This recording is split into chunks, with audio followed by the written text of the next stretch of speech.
কোথায়? এনি বিশেন বৃন্দাবনে যে ভাগা মদন মোহন কুঞ্জে যে দেখলেন যে আমাকে রক্ষা করেছিলেন, ওই তো সেই তো দাঁড়িয়ে আছে, হাতে বাঁশি, মুখে হাসি, কালো কেশ কালো বেশ, ওই তো যে আমাকে গলা তুলেছিল, ওই যে লাভ মেরে পড়েছে। পূজা করলো তারা, কে আপনি? আমি পাইলট এনি বিশেন। কি হেতু আগমন? হে পূজারী, আমার প্লেনে আগুন ধরে গিয়েছিল, তাই বিপদ ভঞ্জন মধুসূদনের নাম করেছিলাম। উনি আমাকে তুলে দিয়েছে কুলে, তাই ওনাকে দেখতে এসেছি। উনি কি কথা বলতে পারেন না? না। ওনার হাতে লেখা কোনো গ্রন্থ আছে? বলে না, হাতে লেখা নেই। বলেছিলেন আছে। কি নাম? শ্রীমদ ভাগবত গীতা, সংস্কৃত ভাষায় লেখা একটা গীতা আমাকে দেবেন? এনি বিশেনকে একটা সংস্কৃত ভাষার গীতা দেওয়া হলো। সেই গীতাটা বুকে ধরে এনি বিশেন স্বদেশে ফিরে যে ইংলিশে ট্রান্সলেশন করলেন, করে সারা পৃথিবীতে গীতাটা ছড়িয়ে দিলেন। দিয়ে বলছেন, গো তোমরা একবার গীতা পড়ো, যদি না পড়তে পারো গীতা কেন একবার হৃদয়ে ধরো, যদি তাও না পারো একটা কোনো তুলসীর পাতা তার মুখে দাও, যদি তাও না পারো শুধু মুখে হাগিতা করো, হয়ে যাবে। তাহলে আপনারা বলুন, তারা বিদেশি, স্বদেশী নয়, হিন্দু নয়, তাও তারা কৃষ্ণ প্রেমে পাগল হয়ে গেছে। আর আমরা পশ্চিম বাংলার হিন্দু জাতি, স্বয়ং ভগবান গৌর হয়ে নবদ্বীপ এসেছেন, আমরা তাকে চিনতে পারলাম না। ঘরের ভাত পরে খেয়ে গেল, আমাদের ভাগ্য হলো না। এ বড় মর্মান্তিক বেদনা। তাই গৌরাঙ্গ মহাপ্রভু ভাবলেন, এই পশ্চিম বাংলায় আমি থাকবো না। কেন? পশ্চিম বাংলার হিন্দুরা ভালো না। এরা একাদশীতে মাংস খায়, অমাবস্যা পূর্ণিমায় কুসঙ্গ করে, হরিনাম করে না, আর আমার ভক্তদের ক্রিটিসাইজ করে, উপহাস করে। পশ্চিম বাংলার হিন্দু পচা হিন্দু, এখানে থাকবো না। তাই মহাপ্রভুর ইচ্ছা হলো আমি পশ্চিম বাংলা ত্যাগ করে চলে যাব। সত্যি চলে গেছে। আর চলে গেছে বলেই আজ এত চিটিং বাস কীর্তনিয়ার জন্ম হচ্ছে। কেন? যে দেশে মহাপ্রভু নাই সে দেশে তো প্রাদুর্ভাব হবেই, শত্রুপক্ষের উদয় হবে। যে দেশে স্বর্গ রাজ্যে গুরু ছিল না, দেবগুরু বৃহস্পতি, তখন দৈত্রা স্বর্গ রাজ্যকে গ্রহণ করে দেবতাদের তাড়িয়ে দিয়েছিল, তেমনি গৌরাঙ্গ মহাপ্রভু এই পশ্চিম বাংলা ছেড়ে গেছে বলেই কিছু কিছু বিদ্বেষী, কৃষ্ণ বিদ্বেষী, তারা নকল হিন্দু সেজে কীর্তনিয়া হয়ে কীর্তনের আসরে যেসব ভাষা বলছে আমার মহাপ্রভু সম্পর্কে, কৃষ্ণ সম্পর্কে, রাধা সম্পর্কে, বৈষ্ণব সম্পর্কে, এটা হলো কেন? মহাপ্রভু চলে গেছেন বলে এসব দৈত্য জানোয়ারের প্রাদুর্ভাবটা বেড়ে গিয়েছে। মহাপ্রভু জানতেন যেমন একটা হবে, তাই চলে যাবেন। তাই মহাপ্রভু ডেকেছেন সচিমাকে। নদীর রথ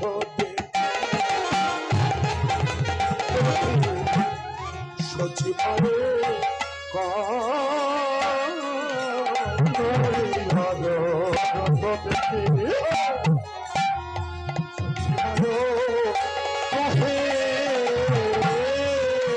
চোরা দেহ মরে আমি যাব মথুরা, ধরা চোরা দেহ মরে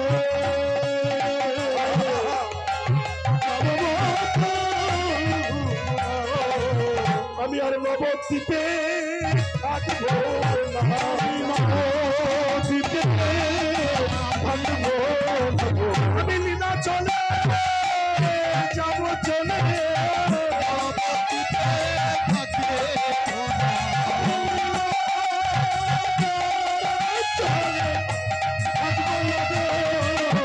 চলে যাব চলে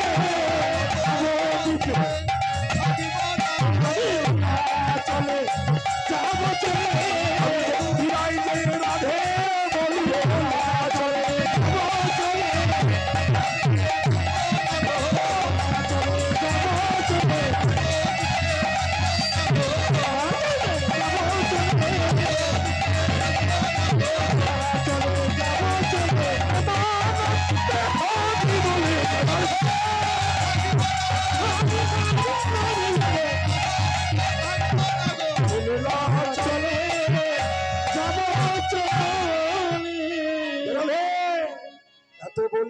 চাঁদ রছে চড়ি বইছে পূর্ব পলন মনে কহে বাসু ঘোষে কহে বাসু ঘোষে।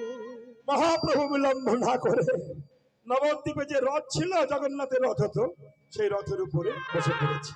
বাসুদেব ঘোষ দেখে বলছেন, প্রভু মথুরা লীলা মনে পড়েছে, তাই বাসুদেব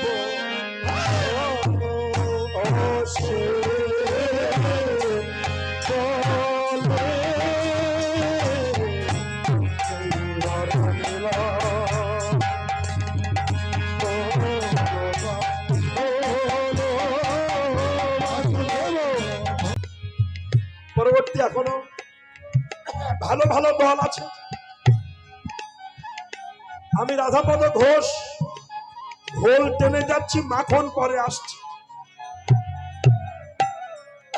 যাই হোক, চুপচাপ বসুন এবং এগিয়ে এগিয়ে বসুন। তো মধুময় বৃন্দাবনে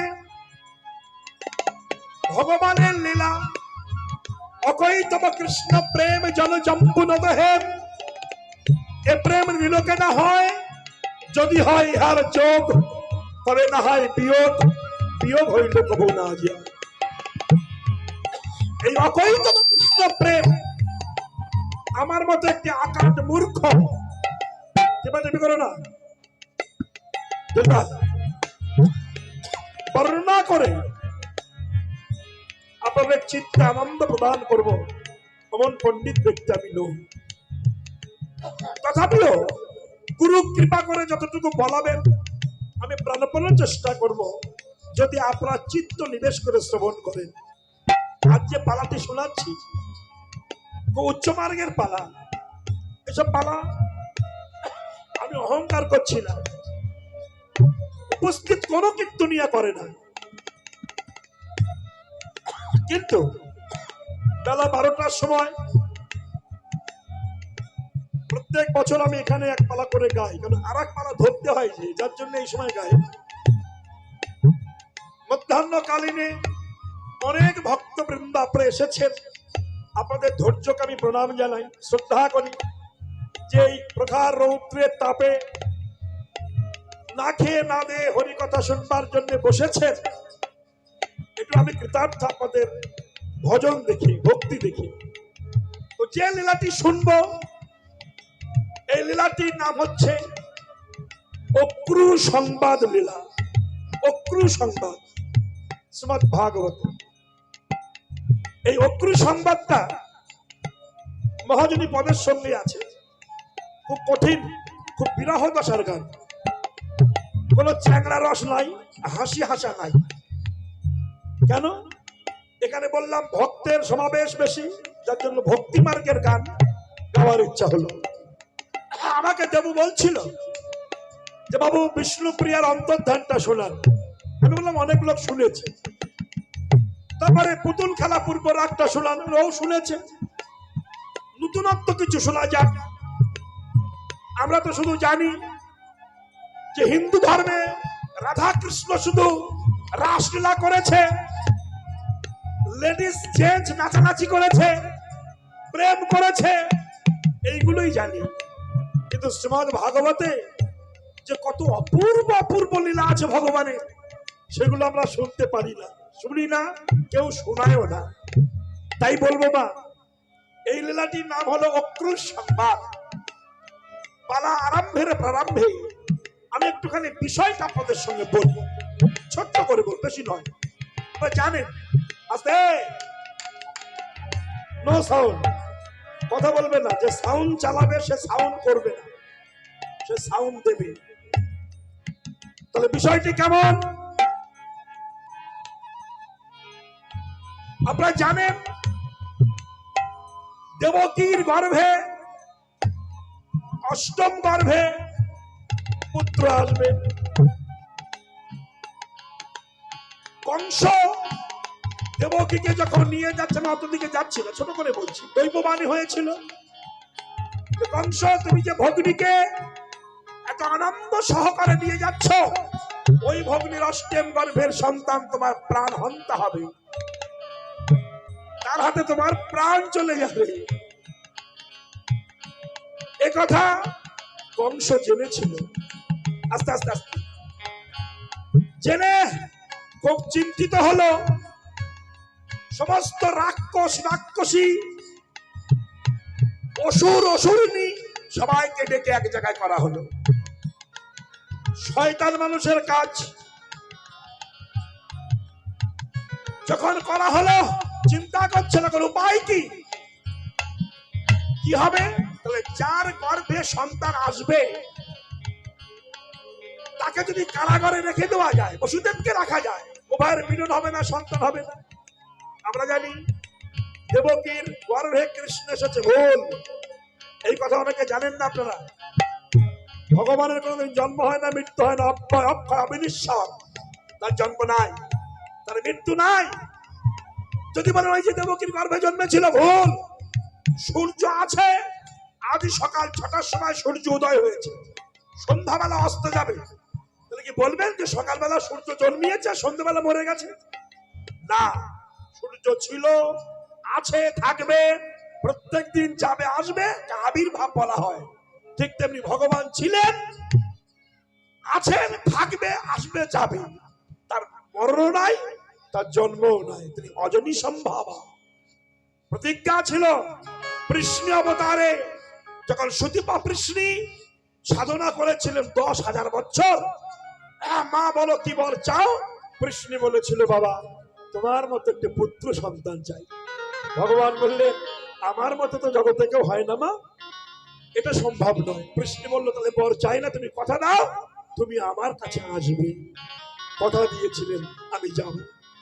সেই জন্মে এসেছিলেন কৃষ্ণ গর্ভা হয়ে, শ্রীমদ্ ভাগবতে আছে কৃষ্ণ গর্ভা, অনেকে কৃষ্ণ গর্ভ বলে। তারপরে তিনি বিশ্বাস করলেন না, 2 হাত। কিন্তু যখন তাকে দেখেছিলেন কৃষ্ণ চতুর্ভুজ ছিলেন, শঙ্খ চক্র গদা পদ্মধারী। একটু খেয়াল করবেন আপনারা, এই নিয়ে অনেকে উল্টো পাল্টা কথা বলছেন যে কৃষ্ণ জন্মিয়েছে, ভুল।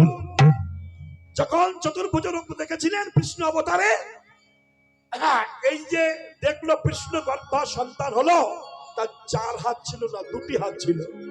কৃষ্ণ বিশ্বাস করেনি। তারপরে সেই ভগবান অদিতির গর্ভে জন্মগ্রহণ করলেন, যার নাম হলো, কি নাম হলো? বামনদেব।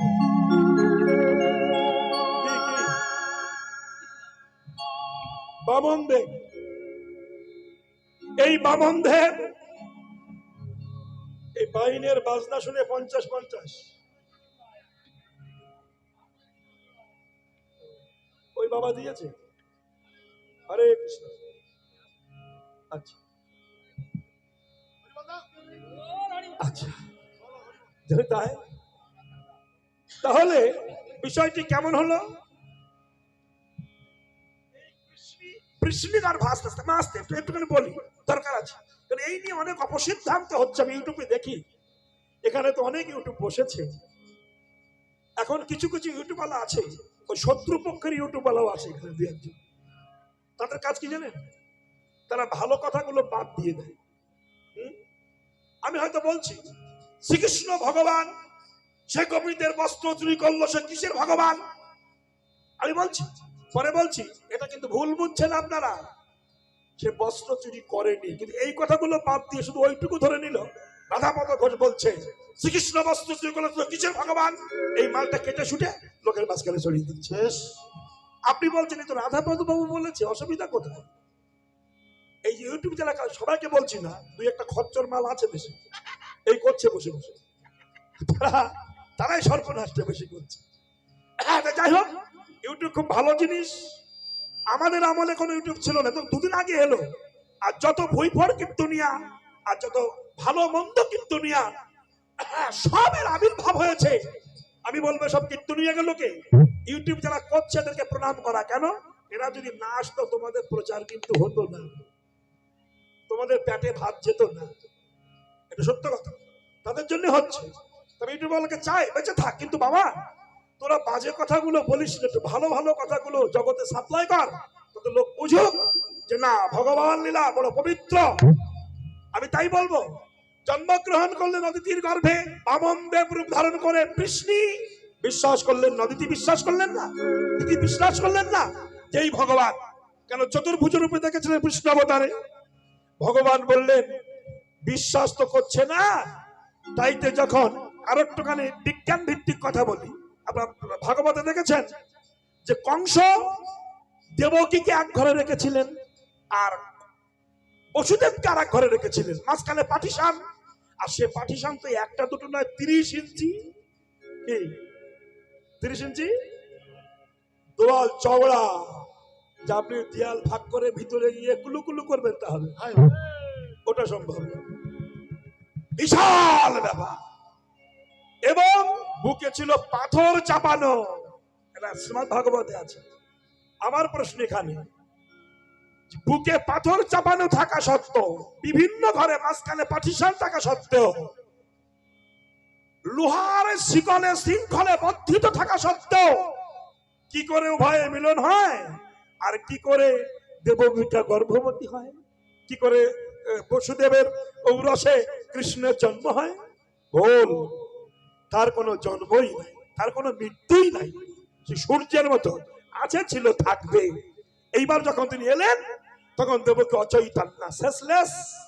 হঠাৎ ভগবানের আবির্ভাব হলো, মায়ের গর্ভকে স্পর্শ করে আসলেন। কথা দিয়েছিল তোমার গর্ভে স্পর্শ করবো, আমি আসবো। এগুলো ভাগবতে পড়বেন, আপনার দরকার আছে। আর এইসব গ্রন্থগুলোকে চেপে রেখে আজ কিছু চিটিং বাজ দুই একটা নতুন বই তৈরি করছে, বুঝলেন? সেই বইগুলো হিন্দু ধর্মের বিদ্বেষী বই। তো যাই হোক, এইবার এখানে আছে, যেই না কৃষ্ণের জন্ম হলো, ভগবান এলেন কারাগারের মধ্যে, তখন মায়ের চৈতন্য ফিরে পেল। হঠাৎ মা দেবকী দেখলেন শঙ্খ চক্র গদা পদ্ম রূপ ধারী। মা দেবকী প্রণাম করলেন। হ্যালো খোকা, রে এটা বাড়ানো বাবা, এই খোকা ও ধরে ভলিউমটা বাড়ি, হ্যাঁ শুধু মনিটর একটা বাড়ি, হ্যাঁ মাঝখানে ঠিক হচ্ছে, টিভি যাচ্ছে কেন? শোনো তাহলে বিষয়টি কেমন, এবার ঠিক আছে। এবার মহাজনস্য দর্শ পন্থা, তখন দেবকী ওই রূপ দর্শন করে বুঝে নিলেন এই সেই ভগবান যাকে আমি চেয়েছিলাম। দেব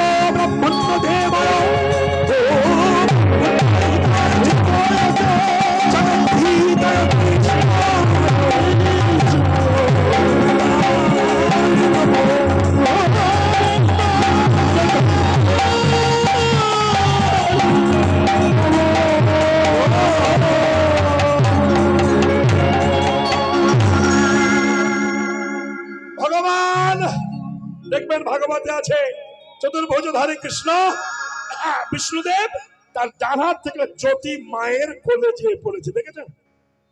দেখেছেন কেউ? এই জ্যোতিটা ভগবান নিজের ছোট্ট বাচ্চা হয়ে মায়ের মনোবাসনা পূর্ণ করলেন।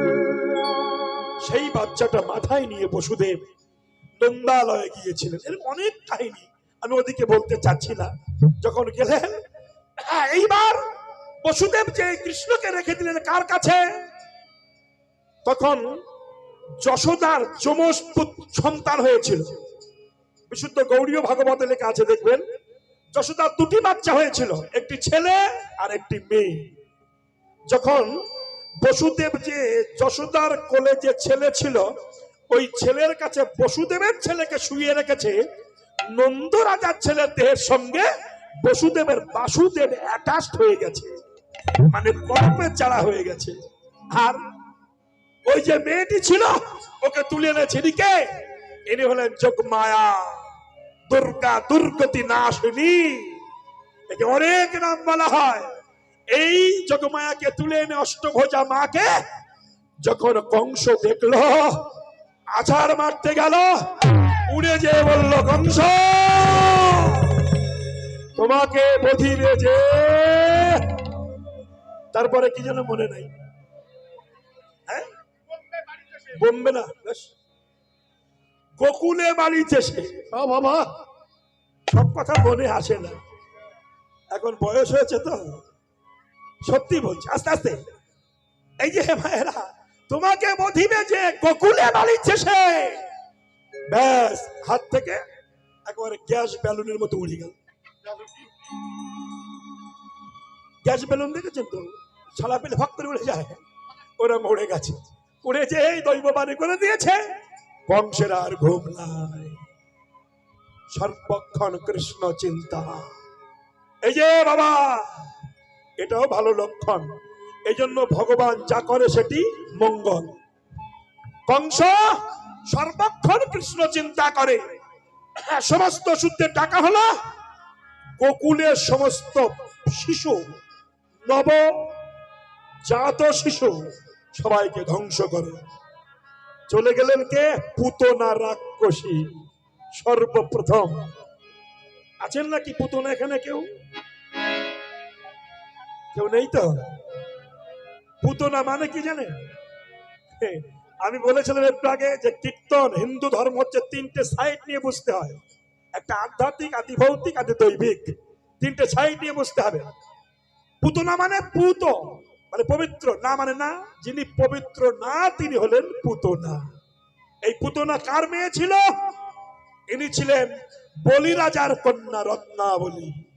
এই রত্নাবলী যখন ভগবান বামনদেব ত্রিপদ ভূমি নিয়েছিল, এই রত্নাবলী প্রতিজ্ঞা করেছিল, হে ভগবান, তোমাকে যদি কোনোদিন সন্তান কোলে পেতাম, স্তনে কালকুট বিষ মাখিয়ে মেরে ফেলতাম। ভগবান বলেছিলেন মনোবাসনা পূর্ণ হবে, তবে এই যুগে নয়, আগত তারপর যুগে কৃষ্ণ অবতারে তুমি পুতনা রাক্ষসী হয়ে জন্মাবে, আমি তোমার মনোবাসনা পূর্ণ করে দেব। যে যথাবান প্রপদ্যন্তে তাঙ্গেস তথাইব ভজম্মহম, তাই হয়েছিল। তাই পুতনা স্বয়ং লক্ষ্মীর রূপ ধারণ করে। আহা, যারা রাক্ষসী প্রকৃতির মেয়ে ছেলে হয় ওরা অতিরিক্ত সাজে, বুঝলেন? কিছু মনে করবেন না, সাজার একটা নিয়ম আছে তো নাকি? এরকম সাজা সাজে ৮০-৮৫ বছরের পুরো বুড়ি পর্যন্ত চুল লাল করে বেড়াচ্ছে। কেন? এখনো একটু ইচ্ছা আছে। ইঞ্জিন চলছে না কিন্তু বডির রং কায়দা করে দিচ্ছে। তবে আপনাদের এই রাধানগর কেউ নাই, আমাদের পাড়ার কথা বলছি, রাগ করবেন কেন? এই রাক্ষসী প্রকৃতির মেয়ে ছেলে যারা সমাজ ছাড়াও অতিরিক্ত সাজে বেশি, তারা তাই তো বলছে, মহাজন বলেছেন বারঙ্গনার সাজ বেশি। বেশ কায়দা করে সেজেছে। একটা চশমা হারিয়ে গেছে, যদি কেউ চশমা হারিয়ে যায় এখানে আছে, চশমাটা নিয়ে যাবেন। এই তো, এই তো, বেশ। এইবার মায়েরা সেজে গেছে। যশোদা দেখলো স্বয়ং বৈকুণ্ঠ ত্যাগ করে মা লক্ষ্মী এসেছে। ওই লক্ষ্মী কোলে করে একটু গোপালকে নেবে। মা যশোদা, কি তুই ভাগ্যবতী মা রে, তুই এত সুন্দর সন্তান পেলি, আমার কোলে একটু দিবি মা? যশোদা তো সাদাসিধে মেয়ে, কোলে তুলি একটু ঘরের মধ্যে বেড়াতে গেছে। ওই যে ওই দিয়ে কি শুধু গোপালকে মারলো আর কারণ মারিনি? কত লোক মরে গেছে। তাহলে গোপালকে যে কালকুট বিষ মাখানো আছে। এখন বাচ্চারা দেখবেন কিছু খেতে গেলে মা খেতে দিতে চায়, বাচ্চা খায় না। তো মা যখন খেতে দেয় ওই তখন স্তনটাকে হাত দিয়ে এরকম বাদি হচ্ছে, কৃষ্ণ খাবো না, খাবো না। আর ওই স্তনে হাত লেগেছে, ছোট ছোট হাত। এখন বাচ্চা যদি না খায় তখন মাও দেখবেন মায়ের বাচ্চার সঙ্গে হা খা খা খা আরে হা করেছে, ওই কালকুট বিষ মাখানো হাতটা কৃষ্ণ ওর মুখের মধ্যে ঢুকিয়ে দিয়েছে। দিয়ে স্তনে এমন বাম্পার টান দিয়েছে, ব্যাস কনফিউজ। বাবা একেবারে বিশাল দেহ, কুড়ুল দিয়ে চিত্ত হয়েছে দেহ।